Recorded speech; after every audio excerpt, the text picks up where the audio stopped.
오늘은 하나님의 형상에 대해서 공부하겠습니다. 하나님은 하나님의 형상대로 인간을 창조하셨습니다. 그렇다면 우리 인간은 어떻게 하나님의 형상을 반영할 수 있을까요? 어떻게 살아갈 때에 인간은 하나님의 형상을 반영할 수 있을까요?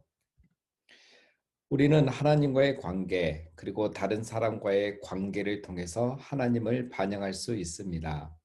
하나님의 형상을 지닌다는 것은 먼저 하나님과 관계가 있다는 뜻입니다. 하나님께서 인간을 하나님의 형상대로 창조하신 이유는 하나님과 친밀한 교제를 누리기 위해서입니다.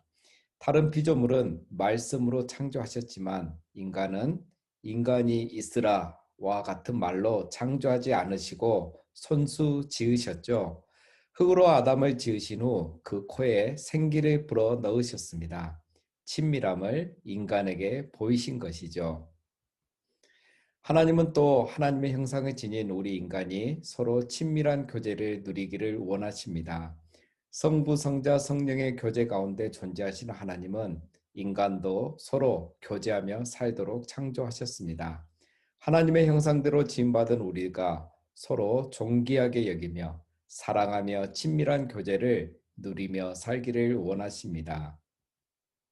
하나님의 사람과는 잘 어울리지 않고 오직 하나님과 어울리는 것만을 좋아하는 사람이 있습니다. 예배하는 것은 좋아하는데 성도들과 교제하는 것을 좋아하지 않는 분이 있습니다. 그러나 하나님은 우리가 예배 생활을 잘하는 것처럼 성도들의 교제를 잘하는 것도 원하십니다. 이것이 목장 모임이나 지혜 모임에도 우리가 잘 참석해야 하는 이유입니다. 자, 그러면 하나님과 다른 사람들과의 관계에서 하나님의 형상을 반영하는 모습은 어떻게 나타날까요? 예수님이 어떻게 하셨는지를 보면 우리는 이것을 알 수 있습니다. 예수님은 하나님과 친밀한 관계를 가지면서 하나님을 온전히 신뢰하고 순종하며 하나님의 형상을 반영하셨습니다. 그리고 예수님은 사람들과도 좋은 관계를 가지셨습니다. 죄인들을 사랑하고 용서하며 그들을 가까이 하셨습니다. 우리도 마찬가지입니다. 하나님과 친밀한 교제를 누리며 하나님을 신뢰하고 순종하는 삶을 사는 것이 인간이 하나님의 형상대로 지음받았다는 것을 반영하는 거죠. 또한 우리는 다른 사람들과 친밀한 교제를 누리고 사랑하고 섬김으로 하나님의 형상을 반영할 수 있습니다. 하나님과만 관계하는 것은 하나님의 창조 목적, 즉 우리를 하나님의 형상대로 창조하신 목적에 어긋납니다. 우리가 예배 생활도 잘해야 하지만 목장 모임도 힘써 모여야 하는 이유입니다. 다음으로 인간은 세상을 지혜롭게 다스림으로 하나님의 형상을 반영하게 됩니다. 하나님의 형상대로 창조된 인간만이 이 사명을 감당할 수 있습니다. 동물은 자연 속에서 살지만 인간은 자연을 정복하고 다스리고 삽니다.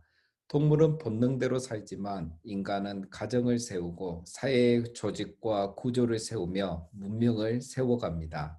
이것은 인간이 하나님의 형상을 지녔기에 가능한 것입니다. 하나님은 만물을 창조하신 후 인간에게 바다의 물고기와 공중의 새와 모든 피조물을 다스리라고 명령하셨습니다. 하나님의 형상대로 지음받은 인간은 하나님의 기대에 따라 자연 만물을 지혜롭게 사용하고 모든 창조물을 책임감 있게 돌볼 사명이 있습니다. 또한 우리의 가정과 학교, 정치와 경제 등의 영역도 하나님의 공의와 사랑으로 지혜롭게 다스릴 사명이 있습니다. 인간은 종종 창조물을 신처럼 떠받들거나 무가치한 것처럼 짓밟습니다. 하나님이 창조물을 돌보라고 우리를 부르신 것은 하나님이 주신 선한 것들을 인해 하나님을 예배하라는 말이지 그 자체를 숭배하라는 말은 아닙니다. 또 하나님이 우리에게 창조물을 돌보라고 하신 것은 하나님이 만드셔서 우리에게 맡기신 세상을 남용하거나 방임하지 말라는 것입니다. 오늘은 자연 만물을 지혜롭게 사용하고 책임감 있게 돌보는 일에 나부터 실천할 수 있는 것들은 무엇이 있는지에 대해서 나눠보겠습니다. 무엇이 있을까요? 네, 가장 쉬운 것이 분리수거를 잘하는 것이겠죠.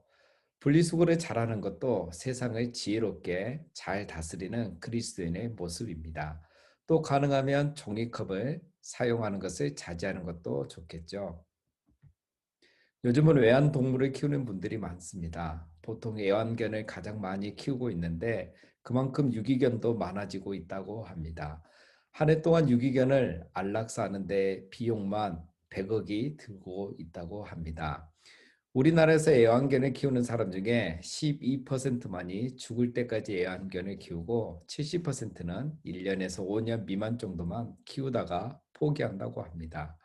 하나님의 형상을 지닌 인간은 애완동물을 하나 키우는 일에도 남용과 방치가 아니라 책임감 있게 돌볼 수 있어야 하겠습니다.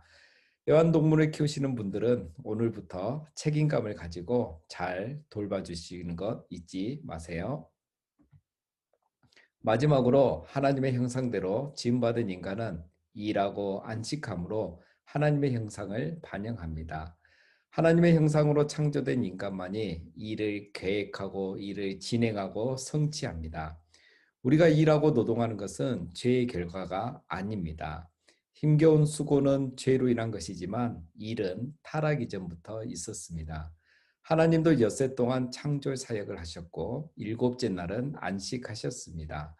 그리고 인간에게 안식을 선물로 주셨습니다.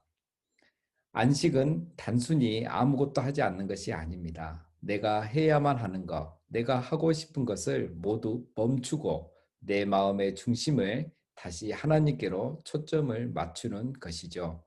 인간은 안식함으로 하나님이 창조주심을 기억하고 인간은 피조물임을, 나약한 피조물임을 기억하게 됩니다. 현대 문화는 일과 노동을 폄하하는 경향이 있습니다. 일을 죄의 결과로 보는 것도 잘못된 관점입니다.